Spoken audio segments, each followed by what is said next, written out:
ابھی یہ دیکھیے فتنوں کے اس دور میں ہمیں کتنی احتیاط کی ضرورت ہے. ابھی لاہور کے اندر وہ واقعہ ہوا، وہ خاتون کے لباس والا، بہت اس کو میڈیا پر اس کو ہائی لائٹ کیا گیا، اور مسلمانوں کو یعنی کہ عامت الناس کو، پاکستان کے مسلم عوام کو اس کے ذریعے سے مذاق کا نشانہ بنایا گیا کہ دیکھیں یہ مسلمان قوم ہے جس کو اپنے ہی مقدس کتاب پڑھنی نہیں آتی، صرف اس جیسے کلمات لکھے ہوں تو قرآن سمجھ لیتے ہیں. اب اس پر ہمیں بہت سی باتوں کا جائزہ لینے کی ضرورت ہے، سمجھنے کی ضرورت ہے. سب سے پہلی بات یہ کہ لیس الخبر کالمعائنہ، ہمیں یہ بات سمجھنے کی ضرورت ہے کہ کوئی بھی بات کوئی آدمی جب پہنچاتا ہے، خبر دیتا ہے، تو اس بات پر آنکھیں بند کر کے یقین نہیں کر لینا چاہیے. ان جاءکم فاسق بنبأ فتبینوا، تحقیق کر لی جائے، دیکھ لیا جائے کہ واقعی معاملہ اس نوعیت کا ہے بھی کہ نہیں. جذباتی معاملہ ہونا ٹھیک ہے کہ بہت سے ہمارے ہاں مسائل ایسے ہیں کہ جس میں مسلمانوں کو پریشانی ہوتی ہے، مسلمانوں کے جذبات کو مجروح کیا جاتا ہے، لیکن ہر وقت ایسا نہیں ہوتا. لیکن ہمارا رد عمل ہر جگہ پر ایک جیسا ہوتا ہے. اب اس کی وجہ علماء پر ہمارا جو اعتماد ہے اس کو یا تو ختم کرنے کی کوشش کی جا رہی ہے یا اس کو ختم کیا جا رہا ہے، یا ختم ہو چکا ہے. علماء تو بتاتے ہیں کہ بھائی صبر کرو، جائزہ لینے دو، معاملے کی تہ تک جانے دو، لیکن ہم جلد بازی کرتے ہیں، معاملے کو سمجھنے کی کوشش نہیں کرتے. رد عمل میں پھر نئی آراء قائم کی جاتی ہیں، نیا سے نیا وہ کیا اس کو کہتے ہیں جی سازشی تھیوریاں پیش کی جاتی ہیں کہ یہ یوں ہو رہا ہوگا، یوں ہو رہا ہوگا، فلاں جماعت نے یوں کیا ہوگا، فلاں جماعت نے یوں کیا ہوگا. بھائی اللہ کے بندو، سب جھوٹ ہے، سب جھوٹ ہے، سب دھوکہ ہے.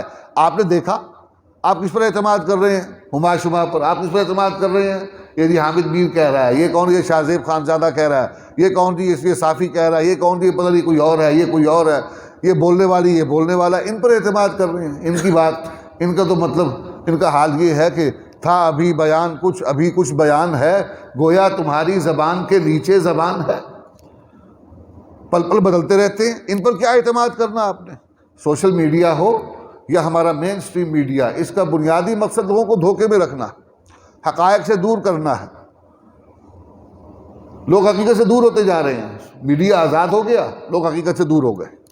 پہلے پھر بھی کچھ نہ کچھ ایک رائے قائم ہو جاتی تھی، حقیقت کا پتہ چل جاتا تھا، ذرائع اس قدر شہرت انگیز نہیں تھے، لیکن اب تو اس قدر ذہنوں کو منتشر کر دیا گیا اور حالات اس نہج پر پہنچا دیے گئے. اب اس کا سارا ملبہ مذہبی طبقے پہ ڈالا جاتا ہے. علماء نے یعنی کہتے مذہبی جنونی بنا دیا عوام کو. کس نے بنایا؟ مولوی نے. یہ ملبہ مولوی کا سر. جبکہ حقیقت یہ ہے کہ اگر آپ اس کا دنیاوی علوم و فنون کے تحت بھی نفسیاتی جائزہ لیں، سائیکالوجی والوں کو کہیں کہ بھائی آپ جائیں ملک پاکستان کے لوگوں کا جائزہ لیں اور ان اسباب کا بتائیں کہ کیا یہ مذہب ہے جنہوں نے ان کے اندر جنون کو پیدا کیا ہے، تو میں آپ کو 100% یقین سے کہہ سکتا ہوں کہ اس میں مذہب کا دخل نہیں ہے. یہ وہ اسباب ہیں جو آپ کے ہاں غربت ہے، بے روزگاری ہے، مہنگائی ہے، اور یہ اس کی افریت جو ہے، اور اس نے جو لوگوں کو قلبی طور پر ذہنی طور پر بے چین اور مضطرب کیا ہوا ہے، اور پھر ان کو اپنے مسائل کا حل کہیں نظر نہیں آ رہا. وہ اندر ایک لاوا مسلسل پک رہا ہے، اور اس پر مستعد یہ آپ کا میڈیا، یہ جس قسم کے خبریں ان کو پہنچا کر ان کے جذبات کو بار بار انگیخت کرتا ہے. اور اس پر پھر آپ کی یہ جو آپ کی سیاسی تنظیمیں ہیں جو ان کے جذبات کو ایکسپلائٹ کرتی ہیں، اپنے مذموم مقاصد کے لیے استعمال کرتی ہیں بلا تفریق. تمام جو آپ کی سیاسی تنظیمیں، وہ انہوں نے ان کو اس قدر قسم کا جنونی بنا دیا ہے. مولوی نے بنایا. مولوی ان کو کہتا ہے اس قدر کوئی شدت انگیزی کا مظاہرہ کرو. اگر کوئی مولوی ایسا کہتا ہے تو وہ خود دین کا دشمن ہے، اس لیے کہ دین، مولوی وہ ہے جو دین کی ترجمانی اور نمائندگی کرنے والا ہے. اور دین تو کہتا ہے بھائی پہلے جائزہ لو، پہلے حالات کا جائزہ لو، واقعہ ہوا ہے تو اس کو اچھی طرح چھان پھٹک کر لو، اور پھر اس پر آپ دیکھیے.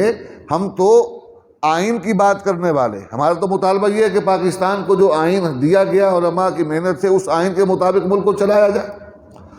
لیکن لوگوں کا ریاست پر سے اعتماد کیوں ختم ہوا؟ یہ بھی مولوی نے ختم کیا. مولوی نے کہا لوگوں کو قانون ہاتھ میں لینے کا.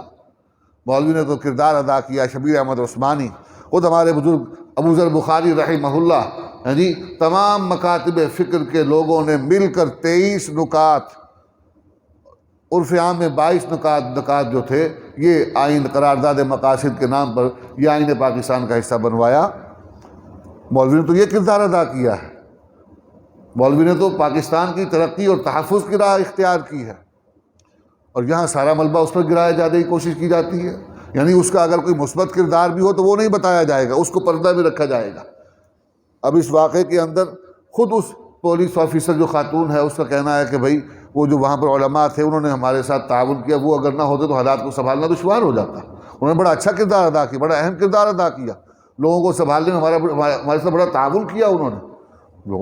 ہمارا جو مین اسٹریم میڈیا ہے وہ اس پر اس طرح وہ بات نہیں کریں گے، یا وہ جو لوگ جو دلی کے کانے ہیں جن کو صرف ایک ہی رخ نظر آتا ہے ہر چیز کا، وہ مولوی کی بات نہیں کریں گے، مولوی کی اچھائی کی بات نہیں کریں گے، ان کے پیٹ میں بل پڑنے شروع ہو جائیں گے، مولوی کی خوبی بیان کرنے کی بات سوچیں تو ان کے دماغ کے اندر بم پھٹنے لگ جاتے ہیں۔ دماغ کا خناس انہیں سکون سے نہیں بیٹھنے دیتا۔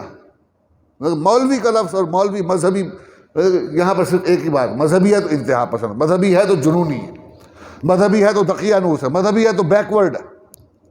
کیا بکواس اور بدتمیزی ہے، اور اس پر کوئی قدغن نہیں، کوئی پابندی نہیں، کوئی پابندی نہیں۔